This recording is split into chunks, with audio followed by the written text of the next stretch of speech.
గురువుగారు, ఆరాధన, ఉపాసన ఈ రెండు ఒకటేనా, వేరువేరా? ఆరాధన ఉపాసనలకు ఎటువంటి నియమాలు ఉన్నాయి? ఆరాధన ఉపాసన ఈ రెండిటికి కొద్ది భేదం ఉన్నది. ఉపాసనను కూడా ఆరాధన అనవచ్చు, ఆరాధనను కూడా ఉపాసన అని అనవచ్చు.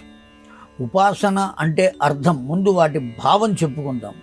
ఆరాధన అంటే అది తప్ప ఇంకొకటి లేదు అనేటువంటి విశ్వాసంతో దాని యందే దృష్టి కలిగి ప్రవర్తించడం అనేటువంటిది ఆరాధన. ఇంకొక వైపుకు మనస్సు వెళ్ళకూడదు. దృష్టి అంటే కేవలం మనోదృష్టి, నేత్ర దృష్టి కాకుండా. నేత్రాలు అనేకమైనటువంటి వస్తువులను చూడవచ్చు, కానీ మనస్సు మాత్రం దేని యందు ఉండాలి అంటే ఆ విషయమునందు మాత్రమే ఉండాలి. అలా కనుక ఉన్నట్లయితే దాన్ని ఆరాధన అంటాం. ఉపాసన అనబడేటువంటిది కేవలం మనస్సుతో చేసేటువంటిదే తప్ప బాహ్యంగా చేసేటువంటిది కాదు. కొంచెం తేడా ఉన్నది రెండిటికి కూడా. అయితే ఆరాధన తత్వం అనేటువంటి దానికి ఒక కాల పరిమితి, ఒక నియమం, ఓ వ్యవస్థ ఉన్నాయి ఆరాధనకు. కానీ ఉపాసన అనే దానికి నియమాలు లేవు.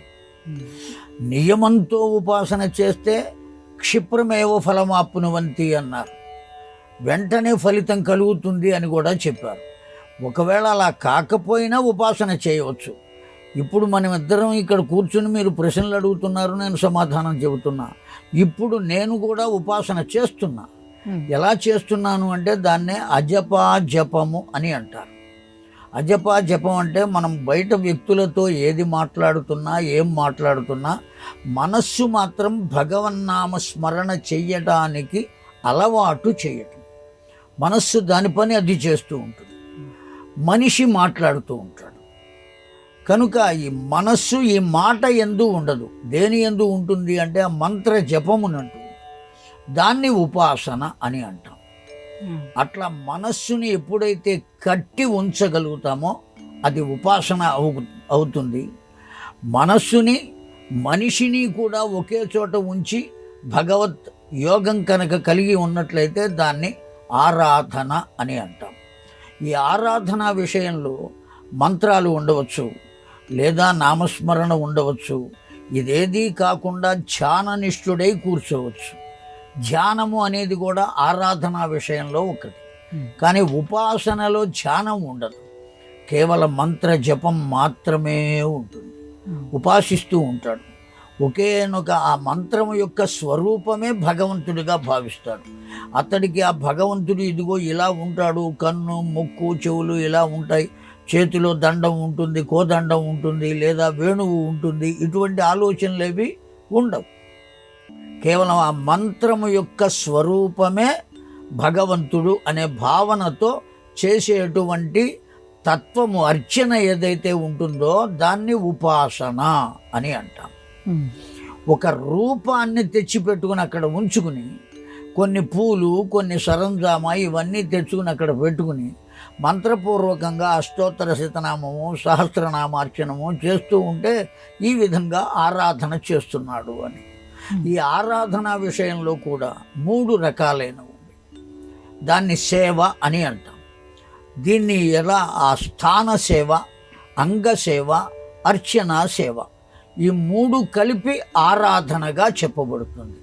స్థాన సేవ, ఓ దేవాలయం ఉన్నది, ఆ దేవాలయంలోకి వెళ్ళి ఆ దేవాలయం అంతా ఊడ్చి కడిగి ముగ్గులు పెట్టి సేవ చేస్తే ఆ దేవాలయానికి సేవ చేయటం, దాన్ని స్థాన సేవ అని పిలుస్తుంది.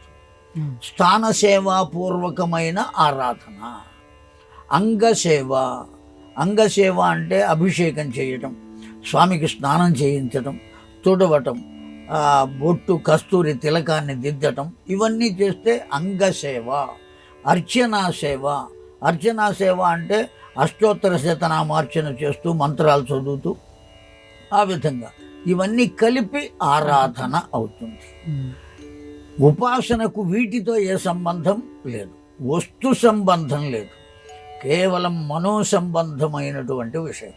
ఆ మనస్సు భగవంతుని యందు నిలబెట్టి ఎప్పుడైతే సేవ చేస్తూ ఉంటాడో అతడు తప్ప ఇంకొక జీవితం లేదు, నా ప్రాణము అతడు, ఊపిరి అతడు, ఆ మంత్రమే నాకు ప్రాణం, ఆ మంత్రమే నాకు జీవనం, అనేటువంటి ఆ మంత్ర అక్షరములు ఏవైతే ఉన్నాయో వాటిని మాత్రమే భగవంతుడిగా భావించి సేవించేటువంటి దాన్ని ఉపాసన అని అంటారు.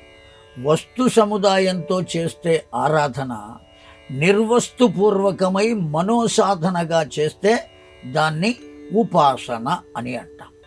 ఇది ఆరాధనకు ఉపాసనకు. ఈ రెండు మార్గాలు వెళ్ళేది ఎక్కడికి అంటే గమ్యం మాత్రం భగవంతుని చేరుకుంటాం.